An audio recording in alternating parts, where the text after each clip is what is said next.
Fahadal hadis mantuqun yadullu ala kulli amalin laisa alaihi amrun syari'. Nah ini penting. Yang dimaksud hadis di atas sama Imam Bukhari dan Muslim itu pada sesuatu yang bimantuqihi disebutkan yadullu ala kulla amalin, segala sesuatu laisa alaihi amrun syari'un, sesuatu yang kagak ada syariatnya, kagak ada dalilnya, maka dia fahuwa mardudun, ditolak.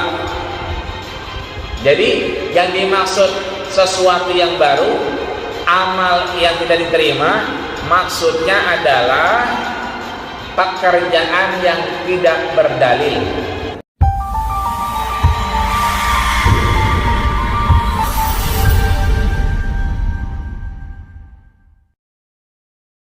Bismillahirrahmanirrahim. Assalamualaikum warahmatullahi wabarakatuh.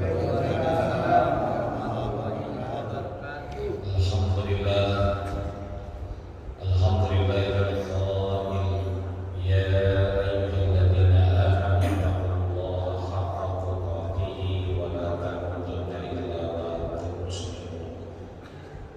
Allahumma shalli wa sallim wa barik wa a'zim wa a'lim ala hadzal nabiyil karim habibina wa syafi'ina wa dhurrina wa qurrina sayyidina Muhammadin sallallahu alaihi wasallam.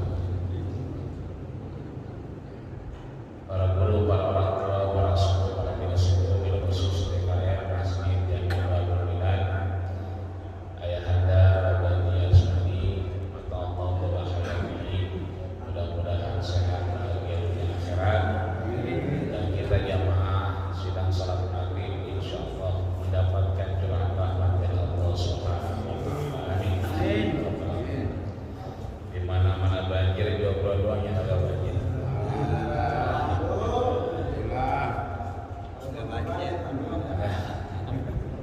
Tetangga luar biasa. Kenangan doang. Iya. Kenangan doang ya. Jadi jomblo mah aman. Maka sore ini malam maghrib menjelang isya kita sampai kepada hadis kelima daripada kitab hadis Arba'in Nawawi yang 40 sampai kepada hadis kelima. Hadis kelima an ummil mu'minin Umma Abdillah Aisyah. Jadi kalau kemarin ada Abi Habs, itu babanya Habsah, berarti Umar ibnu Khattab. Nah sekarang dari ummil mu'minin, umun berarti emak, mukminin orang beriman. Ini memang lakop julukan yang kemudian dinisbatkan kepada Sayyidatina Aisyah radhiyallahu anha. Orang-orang dulu, guru-guru kita menyebut biasanya dengan Sayyidatina. Sayyidati berarti orang yang dituakan. Kalau dia laki-laki berarti Sayyidi. Maka radhiyallahu anha biasanya kita radhiyallahu anhu. Kalau ini karena wadon berarti radhiyallahu anha. Makanya kalau kita doa biasanya ada yang wafat, kalau dia jenazahnya perempuan berarti Allahumma ighfir laha. Kalau dia laki-laki berarti Allahumma ighfir lahu. Kalau laki-laki dan perempuan kayak saudara kita almarhum, beliau, istri beliau, anak beliau bertiga, berarti laki, bini, anak, wadon nyampur. Berarti Allahumma ighfir lahum. Udah itu aja, nggak usah Allahumma ighfir lahum terlaha lahu lagi, karena udah mencakup, udah masuk. Kalau hum berarti semuanya insyaallah diampuni Allah Subhanahu wa Ta'ala. Amin ya rabbal alamin. Qalat, ini yang ngomong siapa? Ummul Mukminin Aisyah radhiyallahu anha. Qala Rasulullah sallallahu alaihi wasallam, bahwasanya Rasul bersabda, man ahdasa fi amrina hadza ma laisa minhu fahuwa raddun. Man ini biasanya kalau dalam bahasa Arab itu lil amah, bentuknya umum. Man siapa aja, Maulana, Muhammadon. Berarti hadis ini menunjukkan keumuman siapapun di antara kita ahdasa, membawa sesuatu yang baru, fi amrina, dalam urusannya. Urusan apa? Urusan agama. Hada, ada dua kata kunci ini, ahdasa fi sama amrina hada. Udah yang dibawa itu baru, terkait dengan urusan agama. Ma laisa minhu, dan gak pernah ada, gak pernah dicontohin, gak pernah diajarin, fahuwa raddun, maka dia tertolak.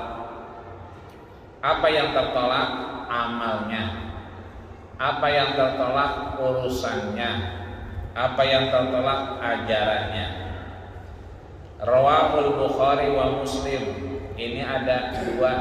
Jadi kalau kita baca hadis HR Bukhari, berarti hadis riwayatnya Imam Bukhari.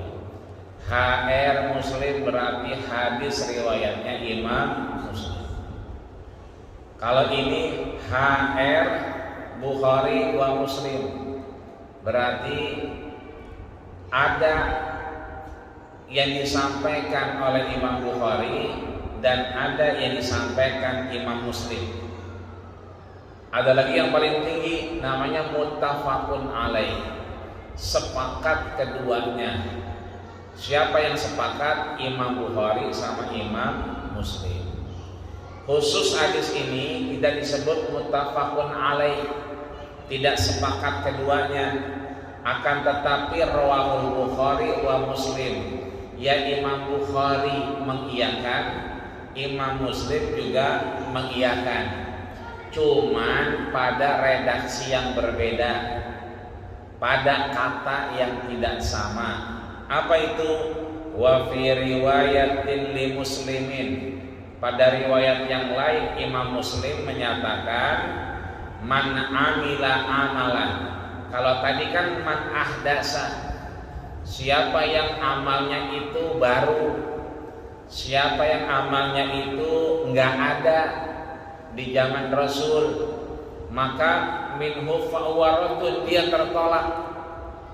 Kalau Imam Muslim, man amila amalan, siapa yang melaksanakan satu amal, laisa alaihi amruna, belum pernah itu dilaksanakan oleh orang-orang sebelumnya, fahuwa raddun, maka dia tertolak.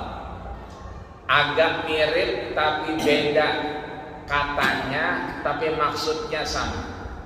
Kalau Imam Bukhari dan Muslim tadi yang mengiyakan pada sesuatu yang baru, kalau Imam Muslim khusus pada man amila amalan, mereka melaksanakan amal ibadah yang gak pernah ada di zaman Rasulnya, maka itu tertolak.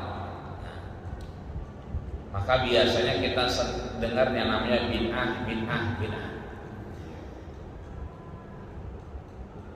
Tapi untuk mengetahui itu bid'ah atau tidak, maka kita kembalikan kepada aslinya.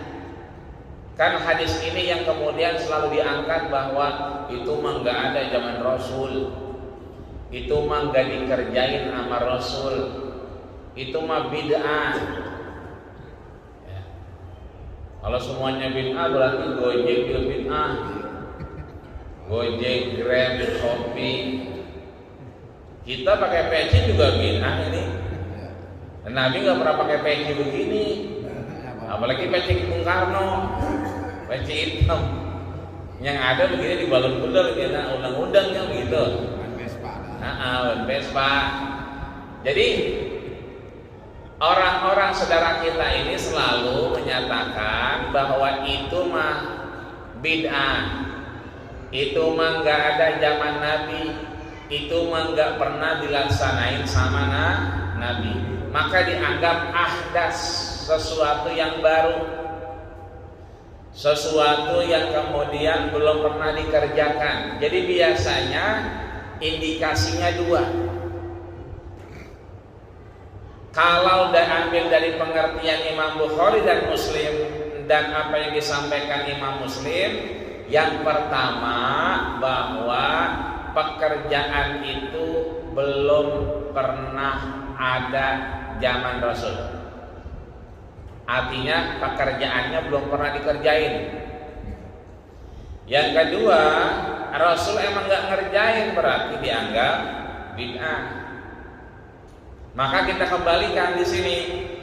Hadal hadis kharajahu fi sahihaini min riwayat Qasim ibnu Muhammad an ammatihi Aisyah.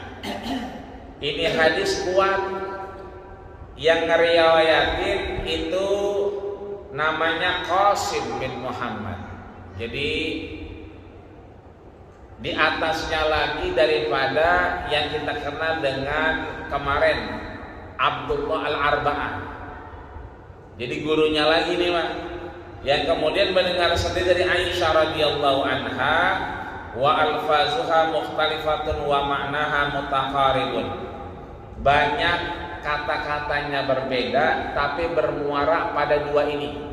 Yang pertama ahdasa, yang kedua pada amila amalan. Yang pertama pada sesuatu yang baru, dulu belum pernah ada Rasul kerjaan. Yang kedua amila amalan, kerjaan yang memang belum pernah disyariatkan. Kita lihat lagi nih. Bahkan disampaikan inna asdaqal hadis kitab Allah, seringkali memang kita diingatkan dengan kata-kata bahwa yang paling benar perkataannya adalah kitab Allah, firman Allah. Wa khairul hadi hadi Muhammadin, dan sebaik-baik daripada petunjuk adalah petunjuk baginda kita Rasul. Wa syarril umuri muhdatsatuha, hati-hati syaril umur muhdatsatuha, pekerjaan-pekerjaan yang baru yang belum pernah dilakukan Rasul. Artinya ini memang sudah dinyatakan sebagai satu wanti-wanti buat kita umatnya, bahwa nanti akan ada yang kemudian menyatakan yang paling benar itu adalah Quran. Asdaqal hadis kitab Allah. Jadi nggak perlu yang namanya hadis, langsung aja ke Quran. Makanya ntar nemu apa? Nemu yang namanya perintah sholat kagak ada di Quran. Karena Quran doangan. Jadi kalau belakangan kita dengar ada orang kagak ada tuh urusan sholat di Quran. Karena harus kita pahami yang namanya sumber hukum Islam ada 4 yang sepakat. Sepakat siapa? Sepakat para ulama. Yang lain mukhtalaf, yang lain memang berselisih paham, beda pemikiran, tapi yang 4 itu sepakat. Apa yang 4? Pertama Quran, yang kedua hadis, yang ketiga ijtihad ulama, yang keempat qiyas. Qiyas itu menyamakan kasus. Artinya 4 ini mah sepakat. Mau itu Imam Hanafi, Imam Maliki, Imam Syafi'i, Imam Hambali, seluruhnya sepakat bahwa 4 ini menjadi dasar hukum. Maka nanti disampaikan di sini sama Imam Nawawi, akan ada orang yang menyatakan ahdasal hadis kitab Allah. Udah nggak perlu lagi ke sunnah, nggak perlu lagi ke hadis, langsung aja ke Quran. Kan Quran sama hadis buatan mana kata dia? Yang Quran kan firman Allah. Kalau hadis berarti sabda Rasul. Omongan Allah sama omongan Rasul kuatan mana? Kuatan Allah. Jadi langsung aja ke Quran, nggak perlu ke hadis. Makanya muncul yang tadi perintah sholat, ya kan, yang 5 waktu emang tidak dijabarkan dalam Quran. Tapi fungsi daripada sunnah adalah wal bayyin bima jaa bihil Quran. Dia menjelaskan apa yang diperintahkan Quran. Bahwa al-amru lil wujub, kalau ada perintah berarti itu kewajiban. Kalau ada sesuatu yang dijauhi berarti kemaksiatan, itu namanya kaidah dalam Quran. Tapi penjabarannya ada dalam sunnah. Maka ada orang yang kemudian juga ingkarus sunnah, mengingkari sunnah, hanya pengen ke Quran aja. Belakangan juga kalau emang gak ada di Quran, gak ada di sunnah, udah berarti gak ada, berarti itu namanya bid'ah. Kata orang-orang sekarang. Maka fahadal hadis mantuqun yadullu ala kulli amalin laisa alaihi amrun syari'. Nah, ini penting. Yang dimaksud hadis di atas sama Imam Bukhari dan Muslim itu pada sesuatu yang bimantuqihi disebutkan yadullu ala kulla amalin, segala sesuatu laisa alaihi amrun syari'un, sesuatu yang kagak ada syariatnya, kagak ada dalilnya, maka dia fahuwa mardudun, ditolak. Jadi yang dimaksud sesuatu yang baru, amal yang tidak diterima, maksudnya adalah pekerjaan yang tidak berdalil. Contoh Quran yang kita baca kemarin sudah kita bahas tuh. Ada mushaf namanya mushaf Usman Rasam Usmani. Tulisannya adalah Usman yang sampai sekarang kita baca. Ada mushafnya Ibnu Abbas yang kemarin kita bahas di hadis ketiga. Ya, mushafnya Ibnu Abbas. Ibnu Abbas karena sering ketemu Rasul merasa itu yang benar mushafnya.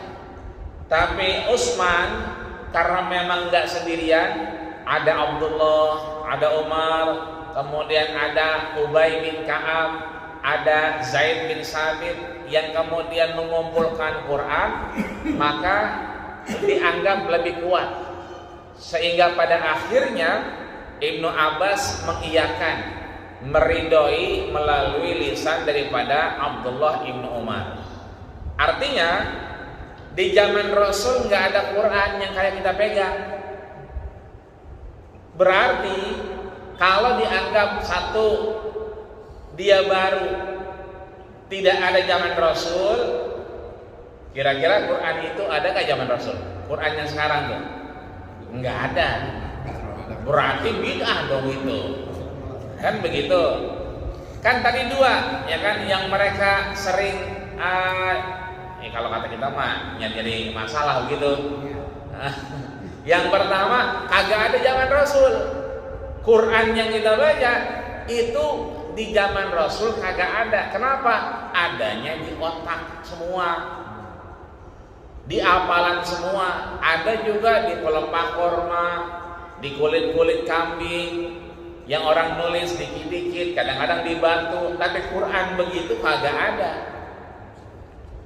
Makanya ada rasam-rasam sendiri, ada tulisan-tulisan sendiri yang tidak kita bahas. Ada rasam Ibnu Abbas, Qurannya Ibnu Abbas, ada Qurannya Utsman, ada Qurannya Zaid bin Sabit, ada Qurannya Abdullah bin Umar. Tapi emang yang nyohor dua, mushaf Ibnu Abbas dengan mushaf Utsman. Tapi dua-duanya juga zaman Rasul emang kagak ada. Berarti kalau kita mau pakai ini, pakai otaknya dia pada, berarti yang kagak ada zaman Nabi bid'ah. Berarti Quran yang kita baca lebih bid'ah. Itu mah berarti. Yang kedua katanya kalau tidak ada zaman Rasul nggak ada. berarti itu bid'ah. Artinya nggak pernah dikerjain Rasul. Rasul ngerjain nggak ngumpulin Quran? Enggak. Ini artinya bahwa dua-duanya terbantahkan dengan hadis yang dua ini. Satu yang diriwayatkan oleh Bukhari dan Muslim, yang kedua oleh Imam Muslim. Jadi ada dua hadis yang berbeda katanya, tapi sama tujuan dan maksudnya. Menyatakan bahwa memang ada sesuatu yang tidak ada zaman Nabi, sekarang ada, tapi itu masih boleh dikerjakan. Ada juga yang tidak pernah dikerjakan Rasul, tapi sekarang kita kerjakan. Apa itu? Baca Quran. Kan waktu begitu Nabi meninggal, kemudian Abu Bakar As-Siddiq didatangin sama Umar Ibn Khattab. Abu Bakar, ini rombongan orang yang hafal Quran pada meninggal mulu ini ya. Ini bagaimana biar nanti Quran tuh ada, biar kata kita pada meninggal. Apa kata Abu Bakar? Ataf'alu ma yaf'alun Nabi. Beneran Umar, itu bukannya kita kerjain sesuatu yang gak pernah dikerjain Rasul. Kata ya Umar, enggak lah, iya, ini memang gak dikerjain sama Rasul, tapi ini kalau gak dikerjain, ini sesuatu yang sangat-sangat penting. Akhirnya dipikirin sama Abu Bakar. Umar cuma nyampein doang, ini memang gak ada zaman Rasul, ini emang gak dikerjain Rasul, tapi kalau tidak dikerjakan, bagaimana orang bisa hafal Quran dan bisa baca Quran kalau gak dikerjakan? Akhirnya dipikirin, Abu Bakar iya. Terus siapa yang nulis? Kata Umar, Zaid bin Sabit, anak muda yang sering nemenin Rasul nerjemahin berbagai macam bahasa. Kan Rasul pernah ketemu Yahudi Bani Nazir, Yahudi Bani Quraisyah sebelum akhirnya sampai ke Madinah. Itu yang nemenin Zaid bin Sabit. Jadi Zaid bin Sabit tuh sering nulis. Maka ditunjuklah Zaid bin Sabit. Datanglah Umar sama Abu Bakar ke rumahnya Zaid bin Sabit. Begitu nyampe ke rumahnya Zaid bin Sabit, pertanyaannya sama kayak pertanyaannya Abu Bakar. Ke siapa? Ke Umar. Kan yang punya pikiran nih, yang punya usul Umar. Karena khalifahnya Abu Bakar, Umar memang ke Abu Bakar. Yang ditanya Abu Bakar ke Umar sama yang ditanya Zaid bin Sabit kepada Abu Bakar. Ataf'alu ma la yaf'aluhun Nabi? Apakah benar nih kau mau melaksanakan sesuatu yang gak pernah Rasul kerjakan? Jawabannya sama, bala, iya. Artinya di sini, ini kalau nggak dikerjain, orang pada meninggal, penghafal Quran hilang, akhirnya Quran nggak bisa diketemukan. Maka Abu Bakar, Umar, Zaid bin Sabit, terus manggil lagi namanya Ubay bin Ka'ab yang sering jadi imam zaman Umar. Akhirnya kumpul, yang diangkat ini perlu dikerjakan, ini perlu diselesaikan. Akhirnya yang diangkat meskipun tidak ada zaman Nabi, satu, jadi gak pernah zaman Nabi ada. Yang kedua, belum pernah dikerjakan Nabi, dua, tapi ini adalah maslahat. Maka sesuatu yang maslahat itu menjadi wajib dikerjakan, meskipun itu bid'ah. Jadi kalau sekarang kita baca Quran, memang Qurannya bid'ah. Bid'ah secara pengertian, satu tadi tidak ada zaman Rasulnya, kedua belum pernah dikerjakan Nabi. Maka itulah yang menjadi pertanyaan para sahabat. Memang gak pernah dikerjain Nabi, apakah kita benar mau ngerjain apa yang gak pernah dikerjain Nabi? Tapi karena ada maslahat, maka maslahat itulah yang kemudian menjadi hukum. Maka ahli-ahli fikih menyatakan bahwa hadis ini tidak hanya bicara sesuatu yang bersyariat, tapi hadis ini juga menentukan hukum. Jadi ada sesuatu yang memang tidak disebutkan zaman Rasul, tidak pernah dikerjakan zaman Rasul, tapi dia menjadi sesuatu yang wajib dikerjakan. Apa itu? Baca Quran. Dulu ketika orang semakin banyak, zaman Abu Bakar ganti kepada Umar, Umar ganti kepada Utsman, tambah banyak. Apalagi Utsman waktu itu berebut sumur sama orang Yahudi. Akhirnya sepakatnya sehari itu dibagi dua, punya orang Yahudi, besoknya punyanya Utsman, besoknya lagi punyanya Yahudi, besoknya punyanya Utsman. Lama-lama kata Utsman, udah digratisin aja. Begitu orang Yahudi harinya, ini hari apa nih? Hari Selasa orang Yahudi misalnya, besok Rabu Utsman. Itu pas giliran Utsman digratisin, orang pada kagak bayar. Lama-lama giliran orang Yahudi pada kagak datang, lu bayar. Ya, milih yang gratis, zamannya Utsman, ya kan? Jadi sehari Yahudi, sehari Utsman. Lama-lama orang makin banyak, akhirnya orang kalau azan sekali, Bilal bin Rabah, Abdullah bin Umi Maktum, itu kadang-kadang orang kagak kedengeran di pasar. Akhirnya apa? Kata Utsman, dibikin 2 kali azan. Makanya subuh kadang-kadang kan 2 kali azan tuh dulu. Sekarang udah banyak rumah. Ya kan, kalau dulu jam 4 azan, sekarang jam 4 udah azan beneran. Ya, jam 3 setengah 4 azan lagi. Itu zaman Umar. Artinya ada 2 kali azan ngingetin bahwa azan yang pertama itu namanya azan fajar kadhib. Fajarnya udah benar, udah datang, tapi belum masuk waktu. Makanya disebut fajar kadhib. Nanti yang kedua fajar shadiq, fajar yang udah benar-benar masuk waktu. Ini artinya nggak ada zaman Rasul, tapi karena kemaslahatan itu jadi boleh, jadi hukum, ya kan? Kita ada orang meninggal, mandiin, kafanin, bayangin, kemudian kuburin. Begitu dikuburin, ya kan, ditalkinin, kan begitu. Ya kalau kita masih begitu, alhamdulillah, ya kan. Kalau kita nurutin zaman Nabi, emang Nabi nggak ngelakuin itu. Tapi kalau merujuk kepada hadis ini, ternyata ada yang di zaman Nabi memang tidak ada, tidak dikerjakan Nabi, tapi dikerjakan oleh para sahabat.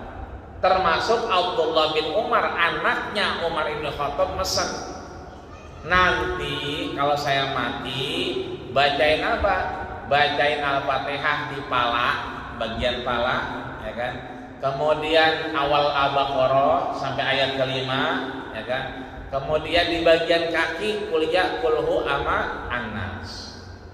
Makanya kadang-kadang ya kita di mana aja, mau di pala mau di kaki boleh-boleh aja, ya kan? Cuma memang nyunahnya kalau Al-Fatihahnya di pala, yang lainnya boleh di kaki, boleh.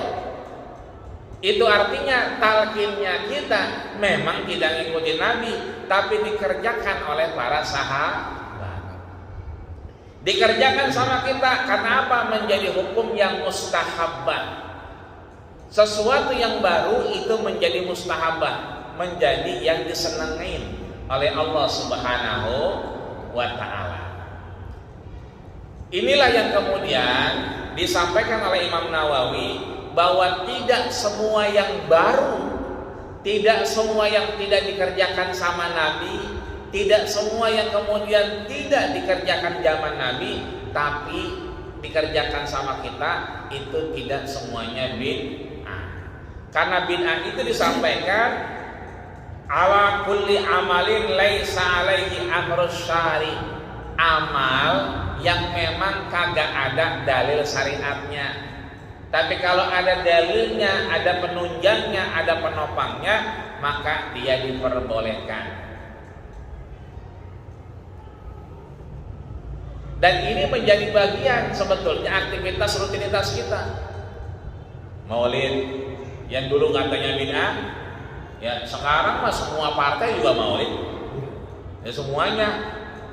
Ini artinya bahwa maulid dan seterusnya itu kalau kita kiaskan sama dengan apa yang terjadi dalam tulisan Quran, bahwa kemudian kita mengenalkan anak-anak kita, memberikan pemahaman terhadap anak kita agar kemudian mengenal lebih dalam siapa baginda kita Rasulullah Sallallahu Alaihi Wasallam.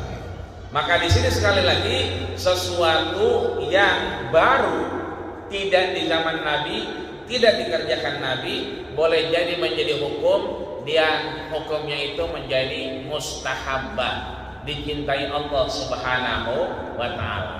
Bagaimana cara ngerangkumnya? Cara ngerangkumnya adalah dia dalam koridor maslahat. Maslahat untuk kemaslahatan umum, untuk kebaikan orang banyak, maka dia menjadi sesuatu yang bermanfaat. Fal makna idza anna man kana amalu kharijan an syari, kalau dia ngerjain meskipun keluar dari syariat, tanda kutip, maksudnya memang belum ada syariatnya, tapi kemudian dikerjakan karena apa? Karena sesuatu yang maslahat maka diperbolehkan.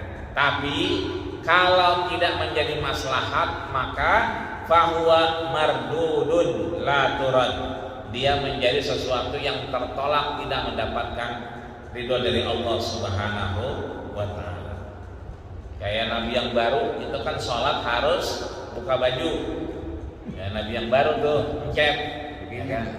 Iya, yang kemarin di TV One itu kan jadi wawancara, memang harus buka baju. Ya, kenapa buka baju? Karena syariatnya harus buka baju. Kalau nggak buka baju, ya hilang nanti komunikasinya sama malaikat Jibril. Ya, artinya berarti Jibril yang nyuruh buka baju. Ya, kedinginan dia makanya. Nah, artinya di sini itu baru tuh. Kalau kemudian di zaman Rasulullah memang kagak, zaman kita memang kagak, tapi kemudian atas perintah malaikat Jibril. Nah, selama tidak berdalil maka itu tidak menjadi hukum, artinya tidak perlu diikuti. Wal amal kismani, ya amal itu ada dua. Yang pertama ibadah, ya yang kedua muamalat. Yang pertama ibadah, yang kedua muamalah. Ini lagi rame sekarang. Ya, ngucapin ono. Ya lagi rame banget Bapak Jia. Apa marut? Iya. Kenapa lagi rame? Nah, karena yang kerja, kalau yang kerja ini memang serba salah. Satu sisi dia emang nyari nafkah, orang yang nyari nafkah kemudian jalannya adalah fisabilillah hatta yarji, sampai dia pulang. Jadi kalau dia meninggal di jalanan berarti matinya mati syahid. Tapi di kerjaan terkadang memang ada urusan yang akhirnya berbeda dengan akidah kita, ya, pengucapan Natal dan seterusnya.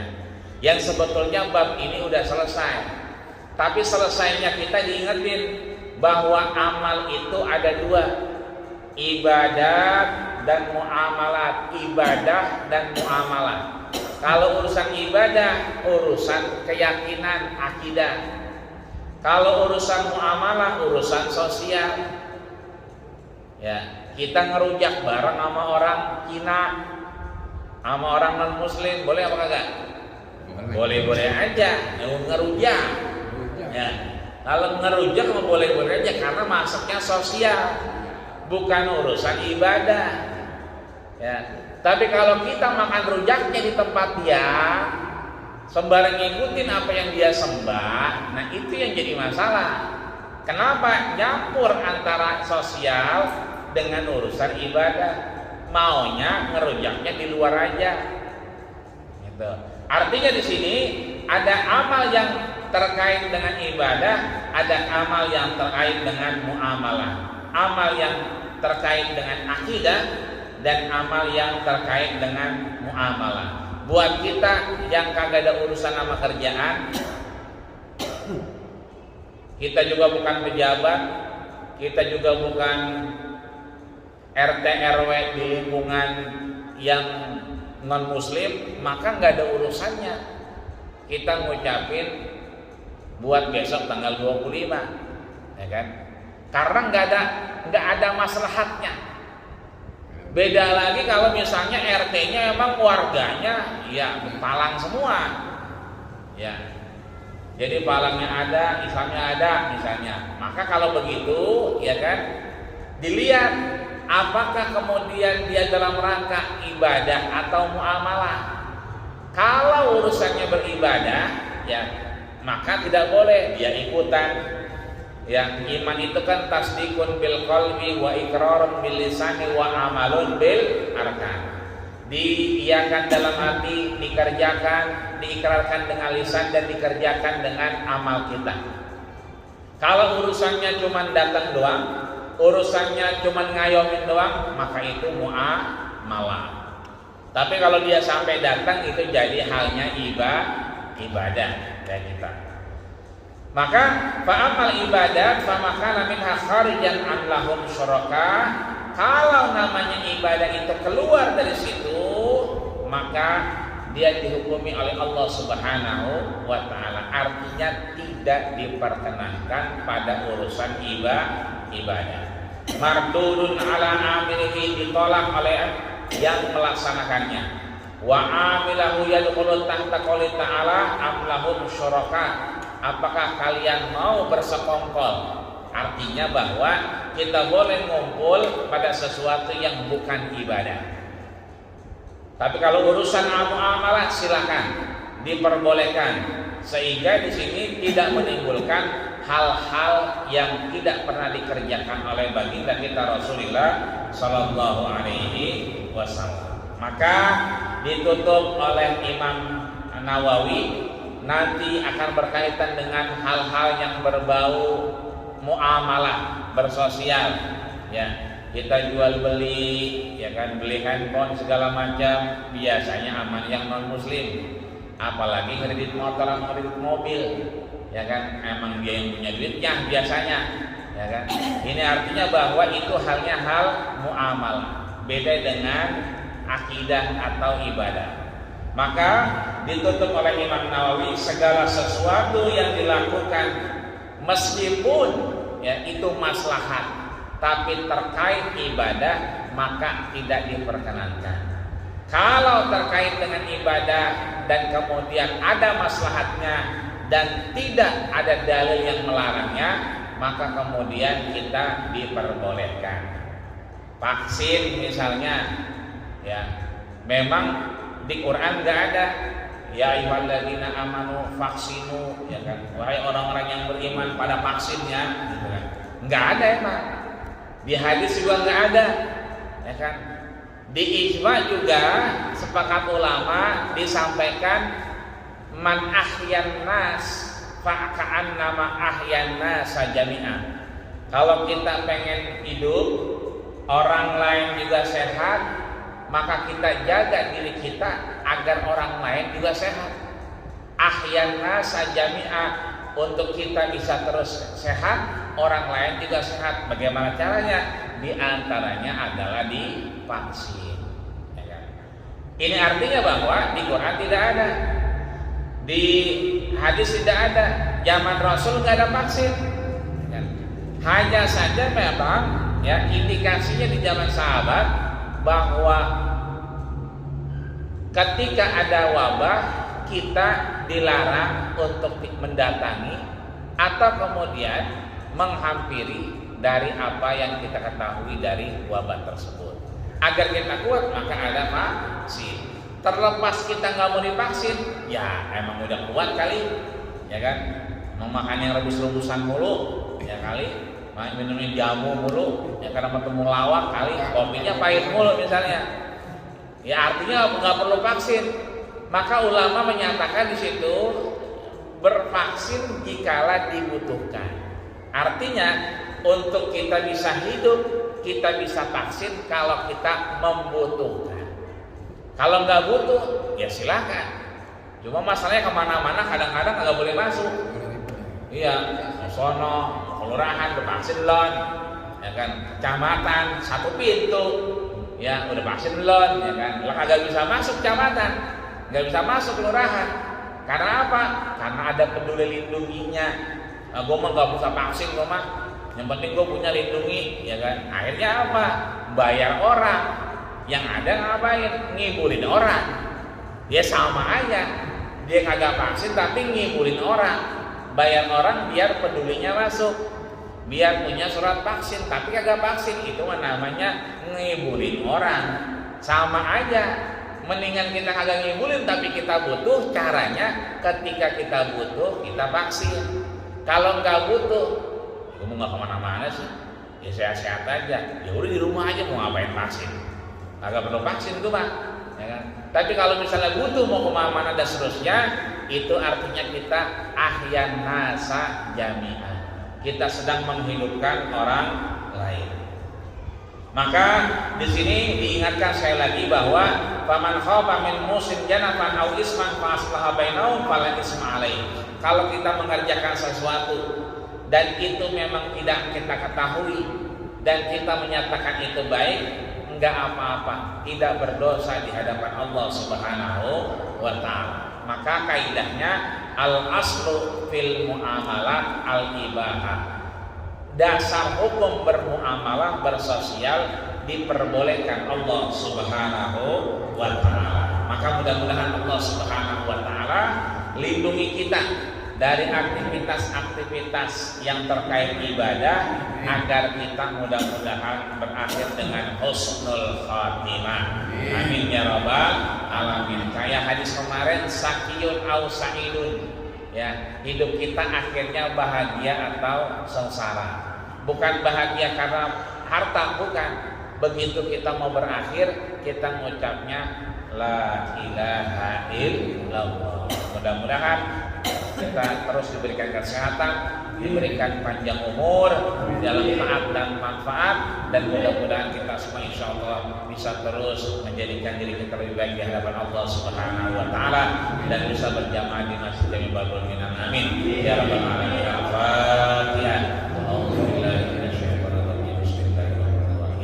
Alhamdulillahirabbil alamin. Iyyaka na'budu wa iyyaka nasta'in. Ihdinas siratal mustaqim. Siratal ladzina an'amta 'alaihim ghairil maghdubi 'alaihim waladdallin. Amin. Wa'fu 'anna ya Rahman wa 'anna ya Karim wa 'anna ya Rahim. Allahumma taqabbal maqsadana ya Allah wa awsil muradana ya Allah wa haqiq a'malana ya Allah bi husnil khatimah. Bi husnil khatimah. Bi husnil khatimah.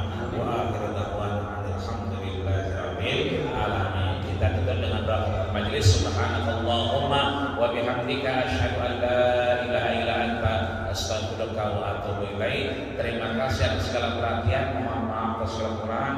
Usikum manasibikum Allah faqad fazal muttaqun. Assalamualaikum warahmatullahi wabarakatuh.